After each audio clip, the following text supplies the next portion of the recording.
My name is Marissa, and I am 28 years old. If someone had told me years ago that my life would be torn apart not by strangers, but by the very people who called themselves family, I would have laughed it off. I was always the kind of woman who believed in love, in trust, in the promises whispered late at night when two hearts felt certain they had found their forever. I wanted a simple life, a happy marriage, a warm home. Instead, I found myself standing in a courtroom one day, watching the people who once sat across from me at the dinner table being sentenced for crimes that almost destroyed me. It feels strange to say it now, but this story is mine, and it begins not with betrayal but with love. I can still remember the smell of coffee in the office break room where I first met Matthew. Back then, I was new to Brookhaven, trying to settle into a job I cared deeply about. He was already there, confident, charming, with an easy smile that made even the most stressful deadlines seem less heavy. Our first conversation was nothing extraordinary. He simply held the door open for me and joked that I looked more awake than anyone else at 8 in the morning. It was silly, but it made me laugh, and that laugh carried into the weeks that followed. When I think of those early days, I see two people who truly believed in each other. We spent hours working side by side, exchanging little glances across our desks, staying late to finish projects no one else wanted to touch. There was a natural rhythm between us, as if our lives had been waiting to sync. He started bringing me coffee without asking how I liked it, because by then he already knew. We began sharing lunches, then dinners, and slowly, moments outside the office became the most precious part of my day. One evening, after another long day, he walked me to my car.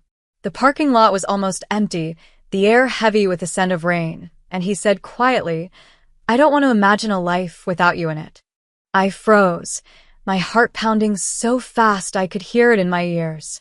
It wasn't a grand declaration, no flowers, no kneeling.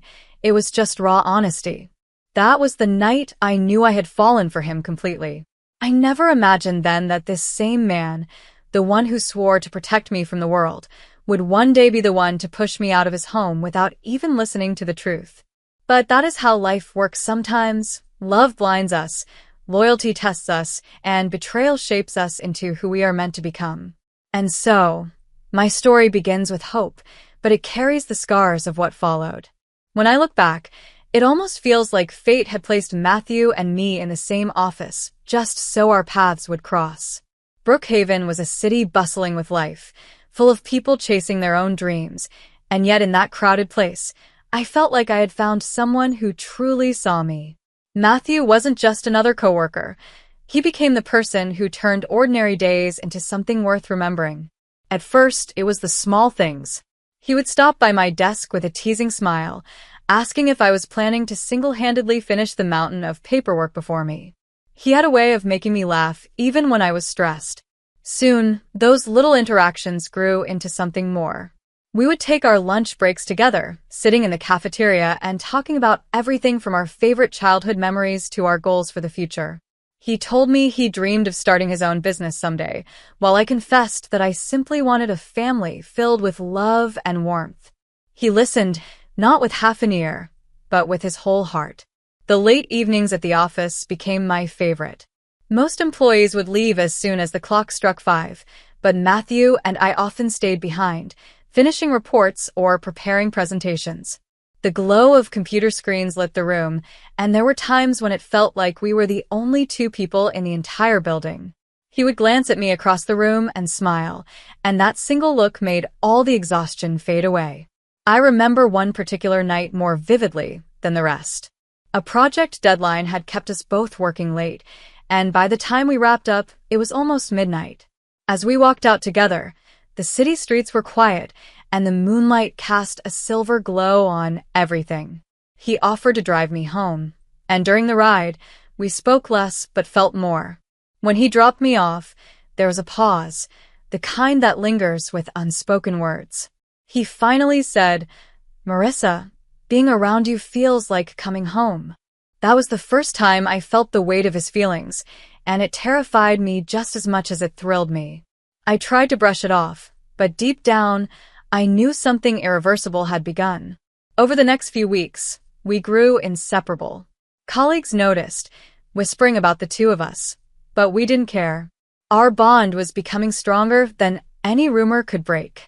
And then came the moment I will never forget. On a rainy Friday evening, Matthew stood by my desk after everyone had left. His hair was damp from the storm outside, his shirt clinging slightly from the drizzle. He looked at me with an intensity that made my breath catch. "Marissa," he said softly, "I don't want to wait anymore. I love you. I want you in my life, always." I could feel my entire world shift in that instant. The girl who once thought love was a distant dream was now standing at the edge of it, trembling but ready to dive in. I said yes, not with hesitation, but with a certainty that came from the very core of my soul. I didn't know it then, but that confession was the beginning of a journey that would lead me not only to joy, but also to heartbreak. For in Matthew's love, I found my strength, and in his betrayal, I would later find my courage. When Matthew proposed marriage, I thought it would be the happiest moment of my life. He wasn't extravagant in the way he asked. It was simple, heartfelt, and true. We were walking through a quiet park in Brookhaven, the air heavy with the scent of fresh grass after rain, when he turned to me and said, "Marissa, I don't want a life where you're not beside me. Will you marry me?" My heart leapt, and without hesitation, I said yes. For that moment, the world felt perfect. But perfection doesn't last forever. The first sign of resistance came from his family. Gloria, his mother, barely managed a forced smile when we broke the news. Her words were polite, but her eyes carried disapproval sharp enough to cut. Vanessa, his younger sister, didn't even try to hide her dislike. She smirked and said, "Well, Matthew always had a way of surprising us." The tone was drenched in sarcasm, and I knew instantly that winning her acceptance would be impossible. Matthew, however, stood firm. He looked straight at his mother and sister and declared, "Marissa is the woman I love, and I'm going to marry her, whether you approve or not." That statement gave me courage, but it also planted a seed of tension that would grow into something darker later. Our wedding day was bittersweet. My parents, Thomas and Diane, were radiant with pride, tears shimmering in their eyes as they watched me walk down the aisle. They welcomed Matthew as their own son, showering him with warmth and affection. But on the other side, I could see Gloria and Vanessa, their stiff posture and cold expressions betraying their true feelings. They smiled for appearances, but every gesture felt hollow. At the reception, when everyone else was dancing and celebrating, Gloria sat quietly in a corner, whispering to Vanessa. I could feel their eyes on me, judging, calculating.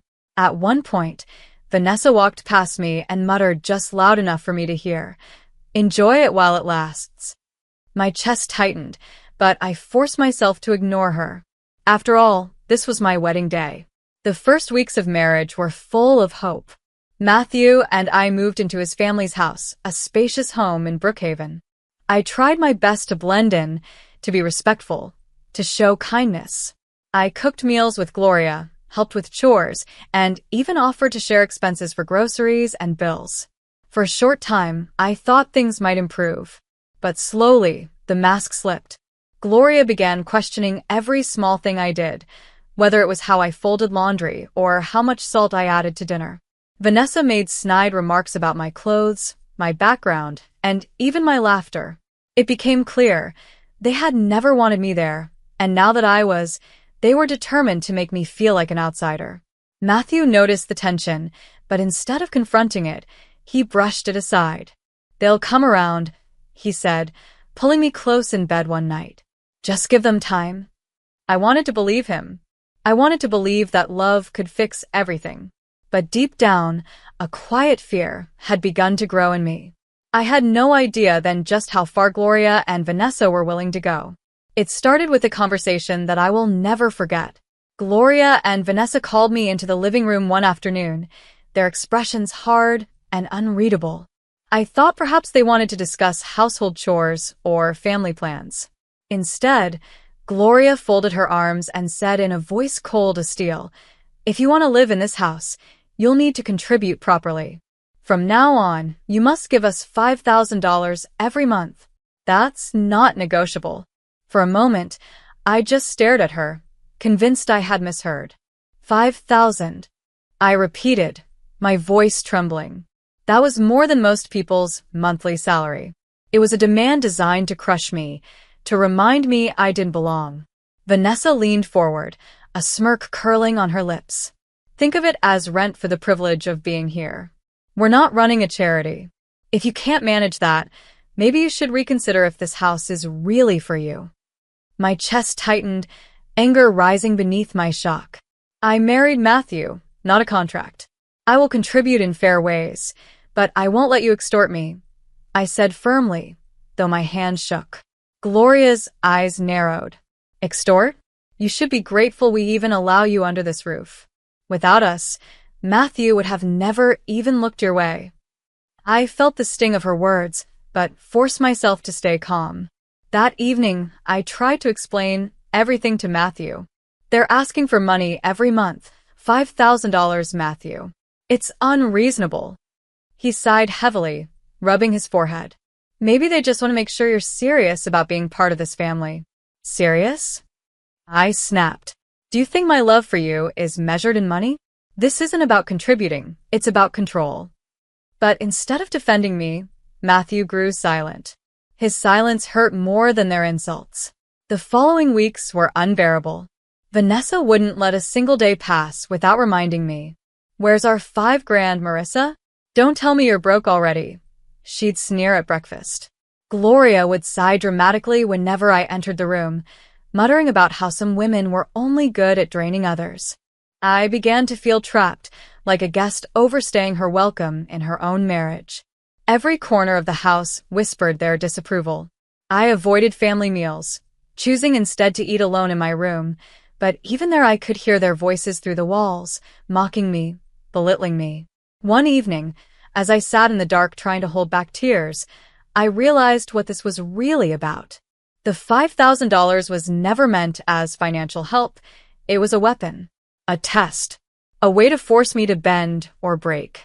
And Gloria and Vanessa weren't going to stop until one of those things happened.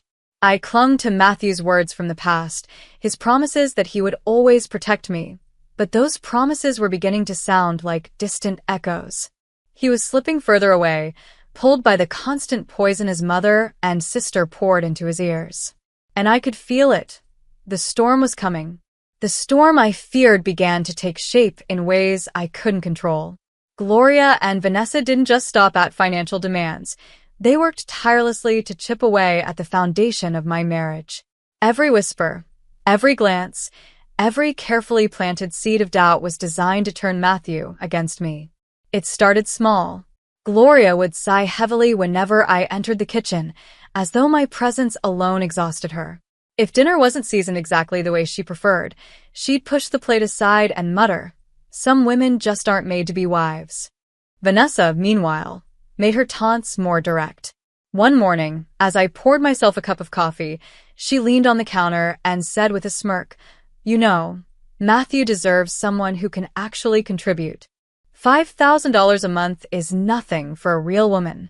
I clenched my jaw, refusing to respond. I had promised myself I wouldn't give her the satisfaction of seeing me lose my temper. But the silence only seemed to embolden her. Behind closed doors, Gloria began weaving her stories. I caught fragments of her conversations with Matthew.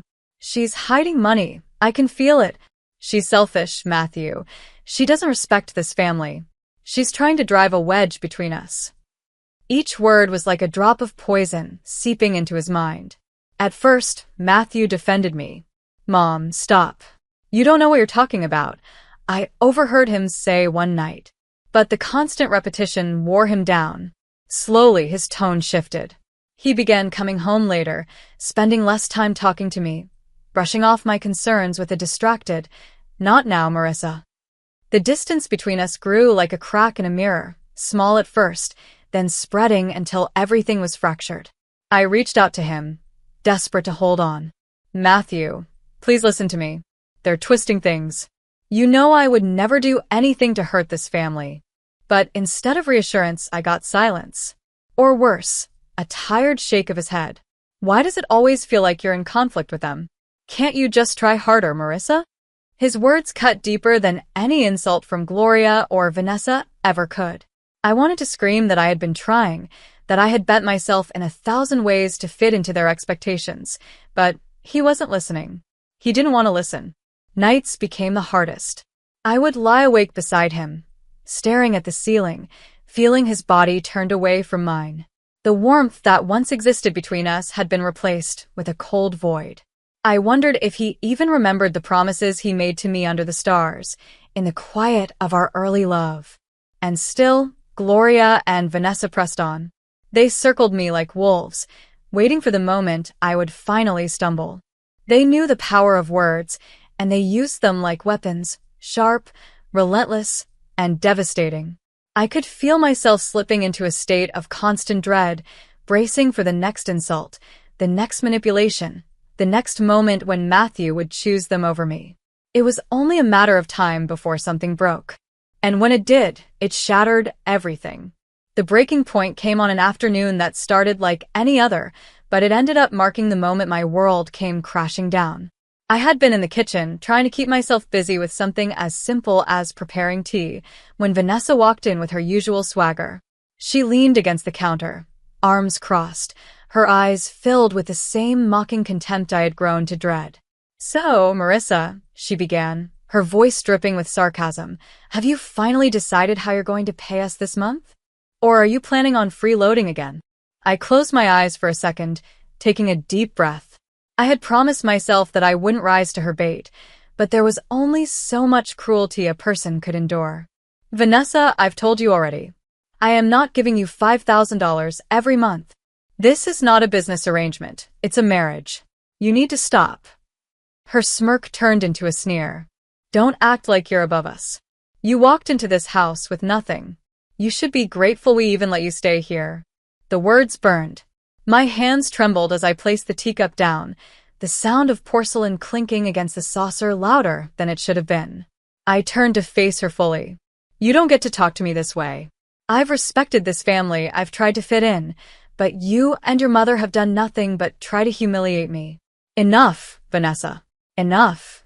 Something in my tone must have struck her, because her eyes narrowed with fury.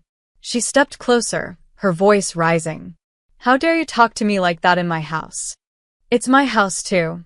I shot back, my voice shaking with a mix of fear and courage. "I am Matthew's wife, and you don't get to treat me like garbage." The room filled with tension so thick I could barely breathe. And then, in the chaos of our shouting, Vanessa's phone slipped from her hand and clattered onto the floor. The screen cracked, the sound echoing like a gunshot in the silence that followed. Vanessa's eyes widened, but instead of admitting the accident, she clutched at the moment like a weapon. She bent down, picked up the shattered phone, and turned toward me with a face twisted in rage. "You did this. You broke my phone on purpose." Before I could even respond, her hand flew across my face. The slap was so hard that my head snapped to the side, a sting spreading through my cheek. My eyes watered, not just from the pain but from the shock of how far things had escalated. I stood frozen, my heart pounding in my ears. "I didn't touch your phone," I whispered, my voice trembling. But she wasn't listening. Gloria came rushing in, alarmed by the noise. Vanessa immediately burst into tears, clutching the broken phone as if it were a priceless heirloom. "She did it, Mom. She smashed it on purpose," and then yelled at me. Gloria's eyes locked on me with a fury I had never seen before. "Marissa, how dare you?" she hissed, her voice rising with every word. "First you refused to contribute, and now you're destroying our things? You've brought nothing but shame to this house." I stood there, stunned, my face still stinging, my chest rising and falling with shallow breaths. I wanted to scream, to defend myself, to shout the truth at the top of my lungs, but my voice felt locked in my throat. And then the front door opened, and Matthew walked in. He looked from Gloria to Vanessa, both of them crying and clutching each other, then to me, standing there alone with red eyes and a flushed cheek. I could see the judgment forming in his gaze before I even had a chance to speak. And in that moment, I knew they had finally won. The moment Matthew stepped inside, the air seemed to thicken, heavy with accusation. Vanessa rushed toward him, her broken phone in hand, tears streaking down her cheeks. "Matthew, she did this," she cried, pointing straight at me. "She threw my phone and broke it. And when I tried to stop her, she hit me." Gloria placed a hand dramatically over her chest, her eyes wide with feigned shock. "Your wife has lost all respect for this family. She insulted us, attacked your sister, and now she's trying to play the victim. We've tolerated her long enough." I felt my stomach twist. The lies rolled off their tongues so easily, so convincingly, as though they had rehearsed this very scene. My throat tightened as I tried to find my voice. "Matthew, listen to me," I pleaded, stepping closer. "I didn't touch her phone. It fell, she's lying.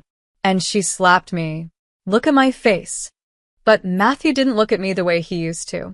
His eyes, once filled with love and warmth, were now clouded with anger and doubt.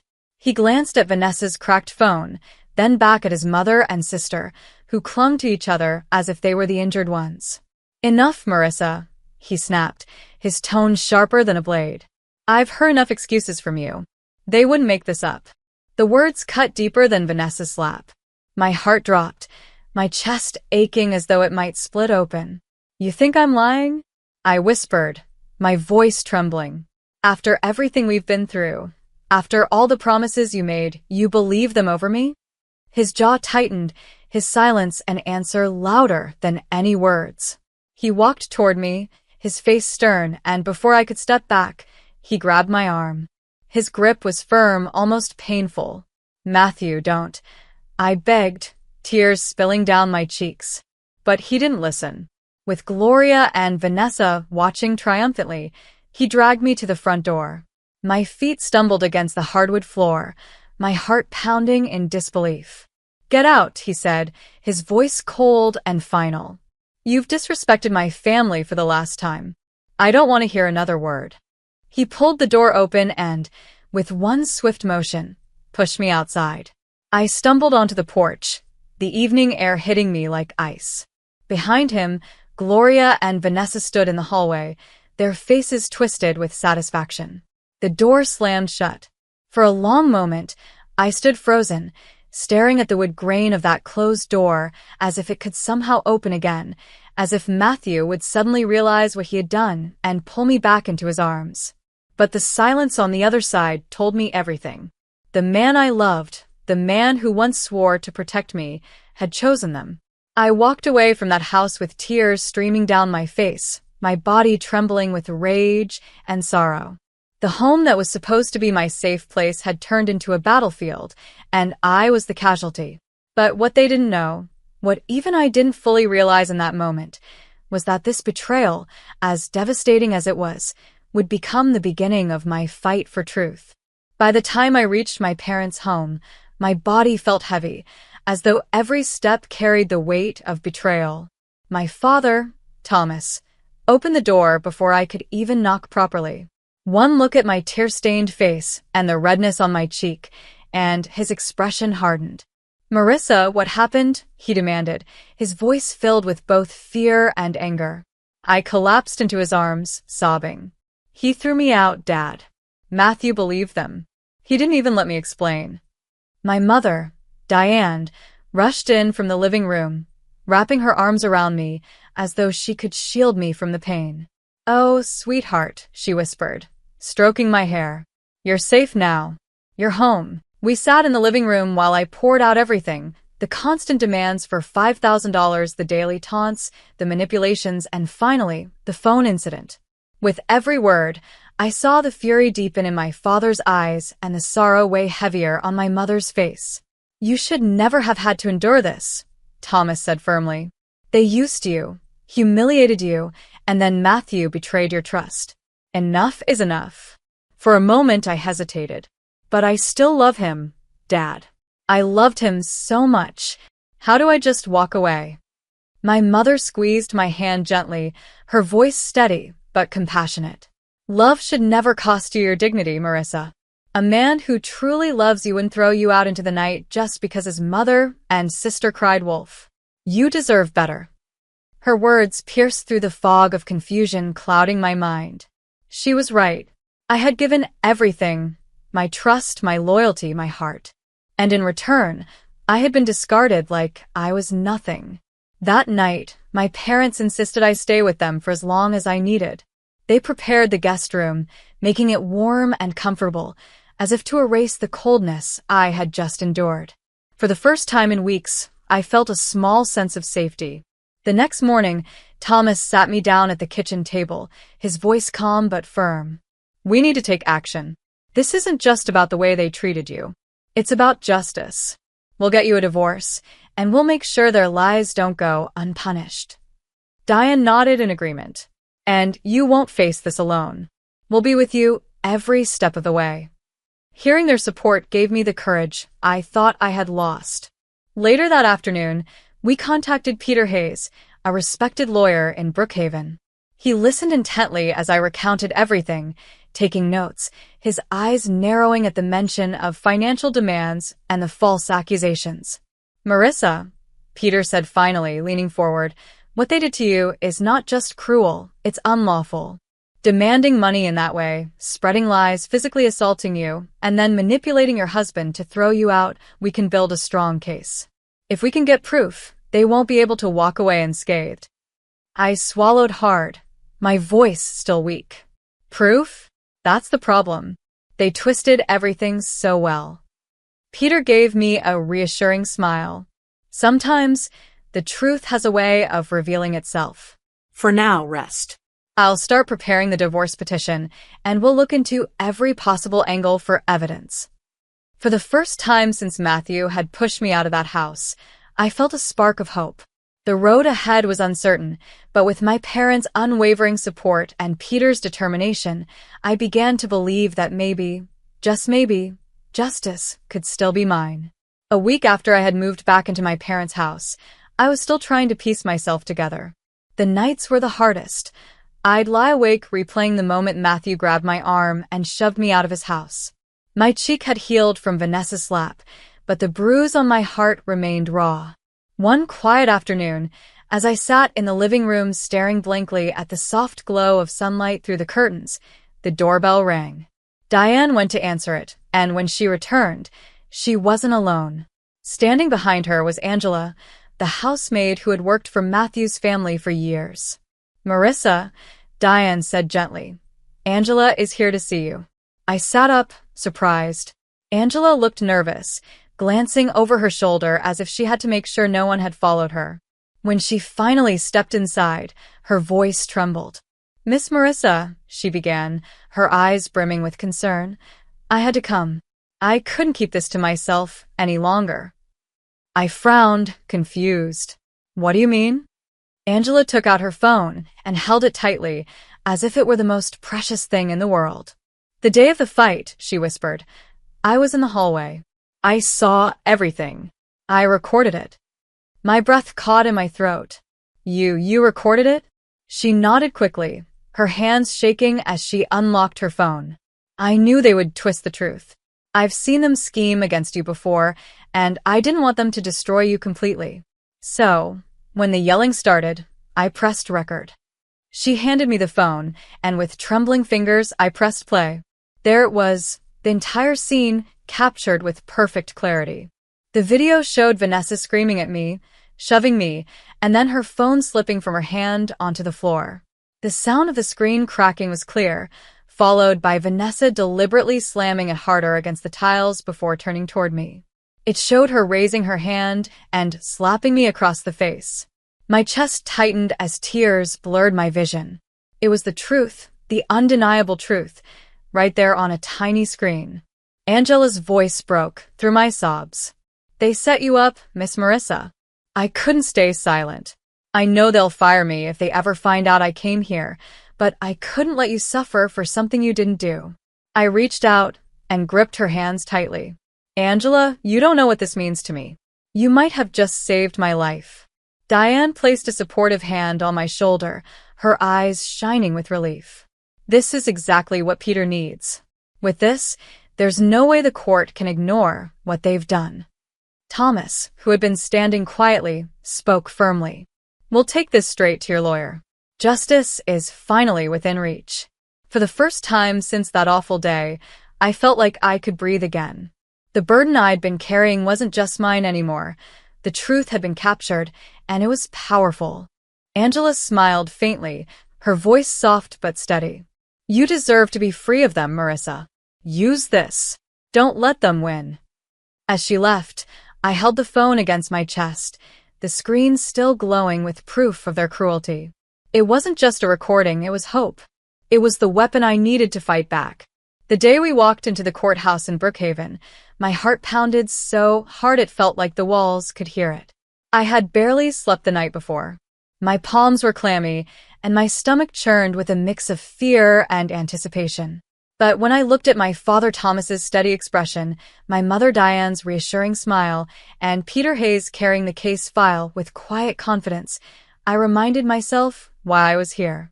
I wasn't just fighting for myself, I was fighting for my dignity, for the truth. Gloria and Vanessa sat at the opposite table, dressed in polished clothes, their faces twisted into masks of innocence. Vanessa looked fragile, clutching her broken phone as though it were a sacred relic. Gloria sat beside her with the smug expression of a woman who believed she had already won. And then there was Matthew, sitting just behind them, his face unreadable. He didn't look at me once. Judge Miller entered, and the room rose to its feet before settling into silence. His presence alone carried authority, his gaze sharp as he opened the proceedings. Peter Hayes began with a calm but firm statement. Your Honor, my client Marissa has been subjected to financial extortion, emotional abuse, and false accusations by her husband's mother and sister. Today, we will present evidence that not only clears her name, but proves deliberate fraud and malicious intent. Gloria scoffed quietly, shaking her head. Vanessa dabbed her eyes with a tissue, already preparing her performance. The first witness was Angela. She walked to the stand, nervous but determined. When asked to explain what she had seen, her voice wavered at first, but grew stronger with each sentence. I was in the hallway the day of the fight. I saw Vanessa drop her phone, then slam it against the floor herself. I saw her slap Marissa. I recorded everything, because I knew they would lie. Gasps rippled through the courtroom as Peter held up Angela's phone. Your Honor, here's the video. Judge Miller nodded, and the footage played on the screen. Every second felt like an eternity. The silence in the room was broken only by the sound of Vanessa's voice screaming, the phone hitting the floor, and the sharp crack of her hand across my face. It was all there, unfiltered, undeniable. When the video ended, the room was electric with tension. Gloria's face had drained of color, while Vanessa stared down at her lap, her performance of innocence collapsing. But Peter wasn't finished. He presented a stack of documents, receipts Gloria and Vanessa had used for months to exaggerate household expenses. These were presented as genuine costs to pressure Marissa into paying $5,000 every month. But upon investigation, we found that these receipts were falsified, overstated, duplicated, or outright fabricated. This was fraud, Your Honor. The courtroom buzzed with whispers. I watched as Matthew shifted uncomfortably in his seat, his jaw tightening. For the first time, doubt flickered across his face. Gloria's attorney attempted to object, claiming the video was taken without consent and the receipts were misunderstandings. But Judge Miller raised a hand, silencing the room. I have seen enough. The evidence speaks clearly. His voice was steady, but it carried the weight of finality. For the first time in months, I felt a surge of strength flow through me. They had tried to bury me under lies, but the truth had risen, undeniable and unshakable. And in that courtroom, surrounded by the very people who had once mocked and humiliated me, I knew justice was finally within reach. The silence in the courtroom was suffocating as Judge Miller adjusted his glasses and looked down at the papers before him. Every eye in the room was fixed on him, waiting for the words that would either vindicate or condemn. My hands were clasped tightly in my lap, my heart pounding so loudly that I could barely hear anything else. Finally, his deep voice filled the room. This court has reviewed the evidence presented. The video clearly shows Vanessa not only breaking her own phone but also striking Marissa. The receipts submitted as household expenses were falsified and deliberately used to pressure the plaintiff for money. Gloria and Vanessa's actions amount to fraud, false accusations, and domestic abuse. A wave of relief washed over me, though my body trembled. I gripped the edge of my chair, barely able to breathe as he continued. Therefore, Judge Miller declared, his gaze firm on the defendants, Gloria and Vanessa are sentenced to 5 years in state prison. This sentence is without suspension, as the severity of their actions demonstrates malicious intent. Matthew, while not found guilty of fraud, is hereby warned for his negligence and blind faith in falsehoods. This court grants Marissa a divorce, effective immediately. The words felt surreal, like a dream I had been waiting to wake from. But this wasn't a dream. It was justice. Gloria's face turned pale as stone, her lips trembling, yet no words came out. Vanessa let out a sharp sob, clutching at her mother as the bailiffs moved closer. The satisfaction in seeing their charade crumble before the entire courtroom was unlike anything I had ever felt. I turned my head slightly, catching Matthew's eyes for the first time.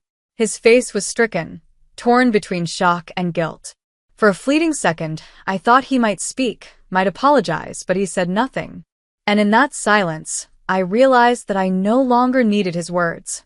His betrayal had already spoken louder than any apology ever could. As the gavel came down, sealing the verdict, I felt something inside me lift. The weight that had pressed on my chest for months, the humiliation, the doubt, the pain, it all began to unravel. Tears welled in my eyes, but this time they weren't born of despair. They were tears of release. When the proceedings ended, Peter Hayes placed a steady hand on my shoulder. "It's over, Marissa. You did it. The truth won." My parents were by my side instantly. Thomas pulled me into a strong embrace, whispering, "I'm proud of you, my daughter." Diane kissed my forehead, her own eyes glistening with relief. "You're free now, Marissa. You never have to go back to that house again." I stepped out of the courthouse into the cool Brookhaven air, the late afternoon sun casting a golden glow across the city. For the first time in a long time, I felt the warmth of freedom on my skin. I wasn't just Marissa, the woman who had been thrown out of her husband's home. I was Marissa, the woman who had fought back and won. The road ahead was uncertain, but one thing was clear: I would never let anyone break me again. Walking out of the courthouse that day felt like stepping into a new world. The sky above Brookhaven seemed brighter, the air fresher, as if the universe itself had conspired to tell me that the worst was finally behind me. I breathed in deeply, closing my eyes for a moment, letting the sunlight warm my face. For months, I had lived under shadows of fear and betrayal. Now, those shadows had been replaced with something I thought I had lost forever: hope. The days that followed were not without their challenges, but they were filled with freedom. I settled back into my parents' home, and Thomas and Diane surrounded me with love and patience.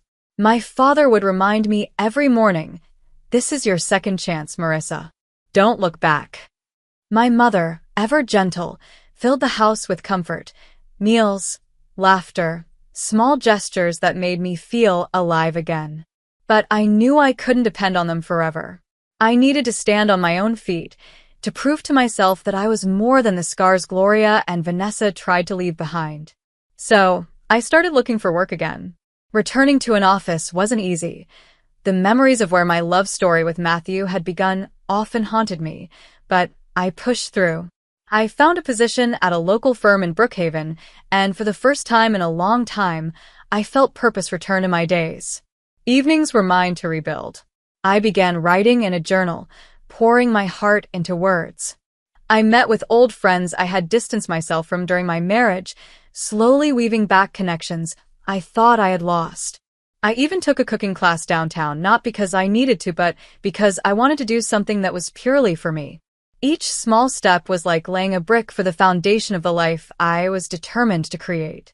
Sometimes, memories of Matthew would sneak in, his smile in those early days, the promises whispered under the stars. At first, those memories hurt, reopening wounds I thought had healed. But as weeks turned into months, I realized those memories no longer controlled me. They were part of my past, lessons etched into my soul. He had chosen to betray me, and that choice was his burden to carry, not mine. The news of Gloria and Vanessa's imprisonment spread quickly through Brookhaven. Neighbors who once gossiped about me now looked at me with a mix of sympathy and respect. Some even approached me in the grocery store, saying things like, "Good for you, Marissa. It's about time someone stood up to them." I never gloated, never smiled at their downfall, but inside, I knew justice had been served. One evening, as I sat on the porch of my parents' home, watching the sun dip below the horizon, I thought about the $5,000 they had demanded from me every month. That money had been their weapon, their way of breaking me. Yet in the end, it wasn't money that defined me. It was truth, resilience, and the courage to stand tall when they tried to drag me down. I whispered softly to myself, almost like a promise. They try to put a price on my worth, but I know now I am priceless. Life was no longer about survival. It was about living on my terms with my choices. And as the stars began to appear in the night sky, I knew this was only the beginning of a story that belonged entirely to me. Thank you for watching this story until the end. If you enjoyed it and want to hear more powerful stories like this, make sure to like the video, share your thoughts in the comments, and subscribe to the channel. Your support helps us bring you more stories that inspire, move, and keep you engaged.